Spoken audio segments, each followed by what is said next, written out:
Thank you for having me to share my views.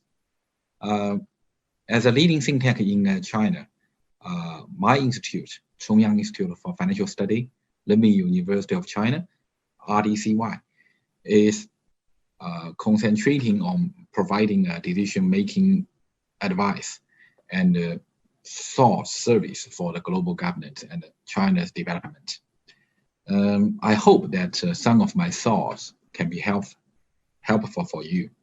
So actually, facing this unknown, unexpected disease, China launched big battles, very big battles to COVID-19 for 5 months, and controlled basically COVID-19 spreading since the end of the February. But the problem is that in the past 4 months, there are no infections in most parts of the China, but most of people who live in China still wear masks to prevent the transmission of COVID-19. And on June 15th, Beijing, my living city, the capital of China, reported new domestically transmitted COVID-19 cases. There are about 10 daily new confirmed cases now since the middle of this month. And this further makes us realize that the pandemic is turning into a protracted war. No one can relax. Even as you may know, in China, totally, in the past 5 months, totally, China only below 9,000 cases. But in my aspect, COVID-19 now is putting humanity in an unprecedented crisis. Firstly, global crisis of life. By the end of June this month, as we all know, over 10 million people were infected by COVID-19 worldwide, and 500,000 people died because of it. And a second relapse has occurred as a result of premature opening of the economy in some countries. You know those countries. And currently, there are more than 200 kinds of vaccines under development globally. But the scientists have discovered that 40 variants of COVID-19 have appeared. So the development of vaccines may have difficulties keeping up with the rate of the change. So the most optimistic estimate is that it would still need to take at least half a year to wait for the vaccine to be successfully developed and affected by the economic and the medical conditions. The most pessimistic estimate is that if humans cannot produce vaccines and special drugs for the COVID-19 in short term, more than 1 billion people will be infected from the 7.7 billion people in the world. So, and about nearly 70 million people will die because of the COVID-19. It's terrible estimate. I mean, this is a very pessimistic estimate. So the death, the death number will far exceed the scale of the 50 million deaths caused by the Spanish flu in 1918, and even exceed the number of the deaths in the World War II. So that means the COVID-19 virus may cause unprecedented damage to the human life since the 15th centuries. So secondly, the global economic crisis. The pandemic has had a devastating impact on the catering retail, tourism, film, air transport, and other industries. The global travel market is freezing. A total of 7 airlines companies around the world have bankrupted now, and many well-known brands have suspended, stalled, or go bankrupt during of the pandemic. IMF forecasted recently, last week, the global growth in 2020 to be minus 4.9%, and the World Bank forecast 2 weeks ago 5.2% decline, and OECD estimate at minus 6% by 2020. So, but all of these are based on the premise that there is a vaccine and no second reoccurrence. So in any case, the global economy is facing its worst recession since the World War II, and far worse than the 2008 international financial crisis. So it is estimated that the economic recession will lead to a decline in international trade and cross-border investment of at least 30% in 2020, and triggering the next round of debt, financial, energy, and the other second disasters, such as food crisis. So, but in fact, as early of middle March, I wrote an articles about it. I said in middle March, the impact of COVID-19 pandemic should be measured by the Great Depression of 1930s. So this is second.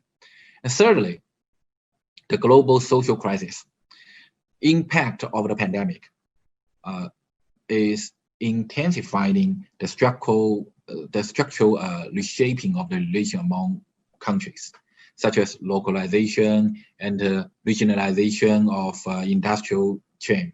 So travel bans, immigration controls, and even border closures are becoming a new normal for many countries.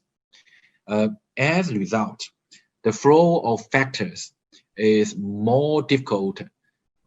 International exchange are limited, and the production and trade activities are declining or stagnating. So all of these fragile globalization, even worse than before.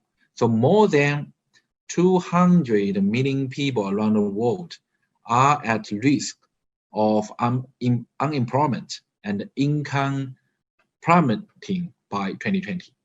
And the unemployment rate has caused a serious social disorder and disruptions in some countries. And for example, racial conflict in US nowadays, in the past many weeks. At present, the wave of anti-racism protests has spread to many Western countries. Pandemic, unemployment rate, and civil rights movements hit an already fragile world society.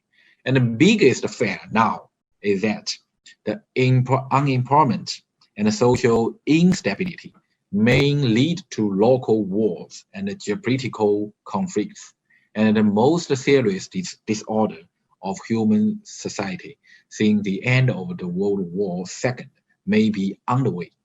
So at present, people's knowledge of the virus is still very limited.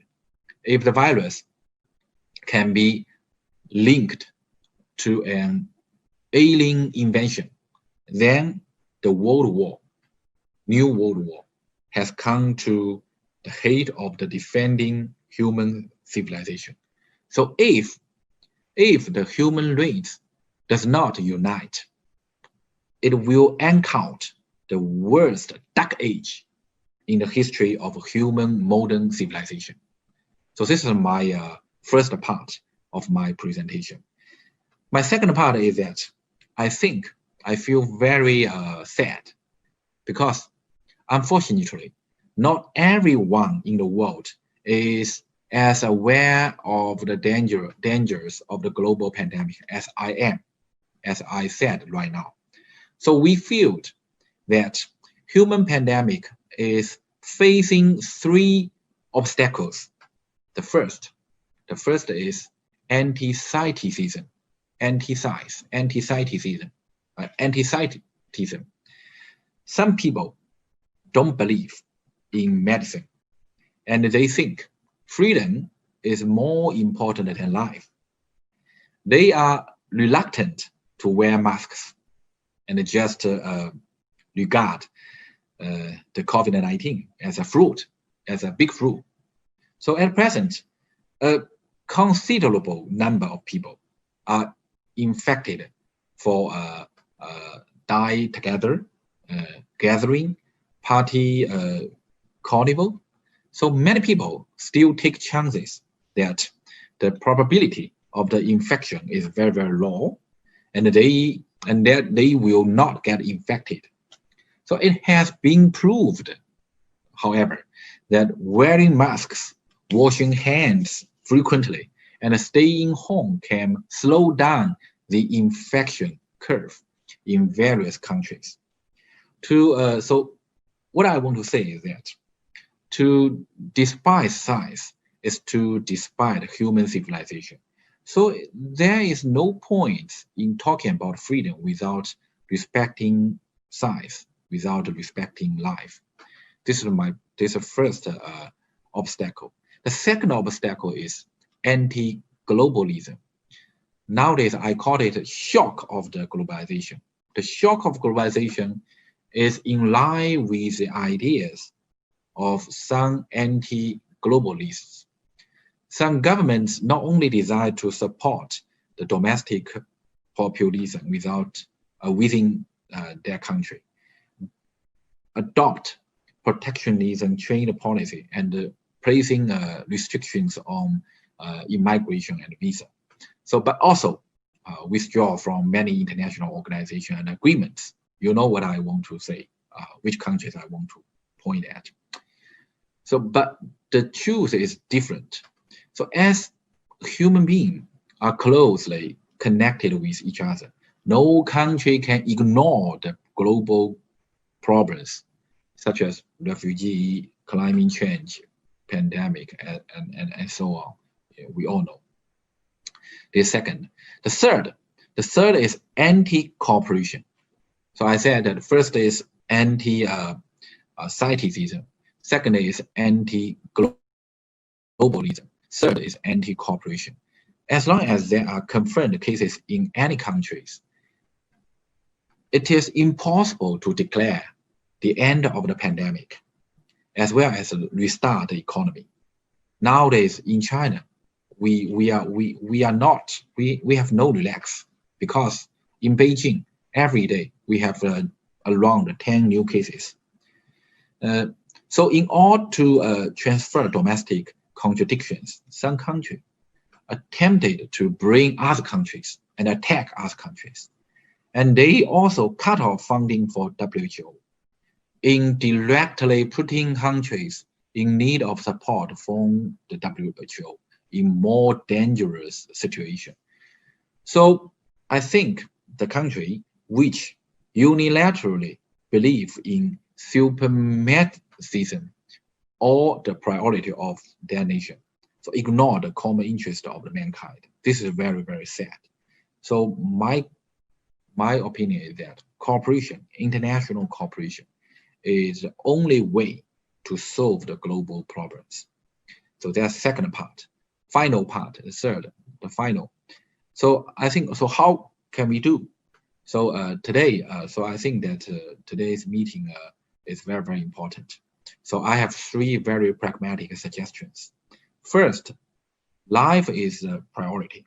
So in the face of the disaster, it is a basic responsibility of governments and human essential nature to protect the life of citizens.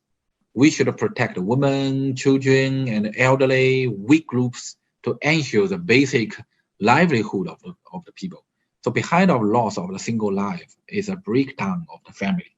So it is our highest priority to attach greater importance to the life of the human being in the face of the disasters.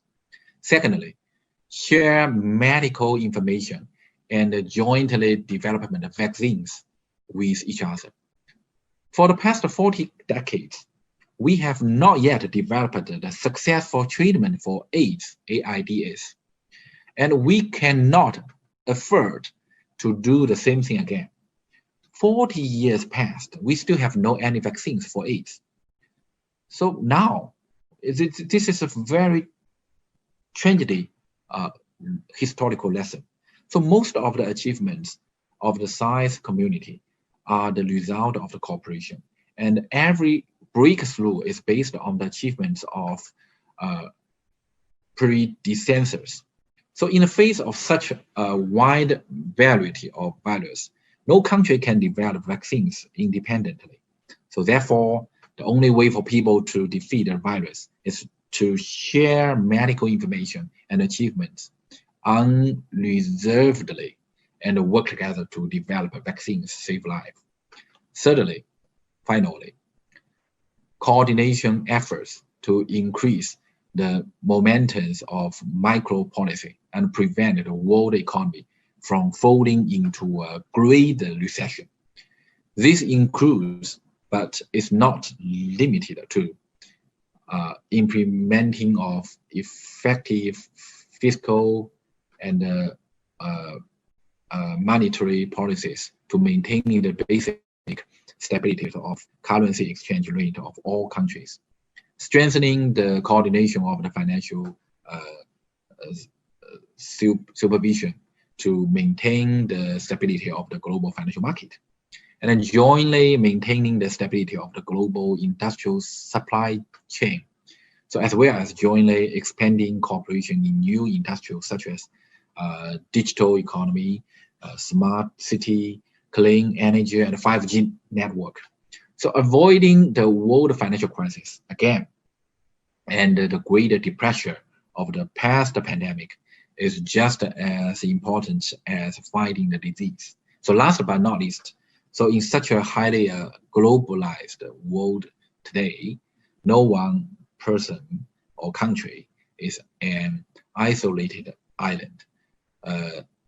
Mankind now has reached an unprecedented critical stage that we must cooperate and unite to get ourselves out of this crisis. So that's all. Thank you. Thank you for having me again.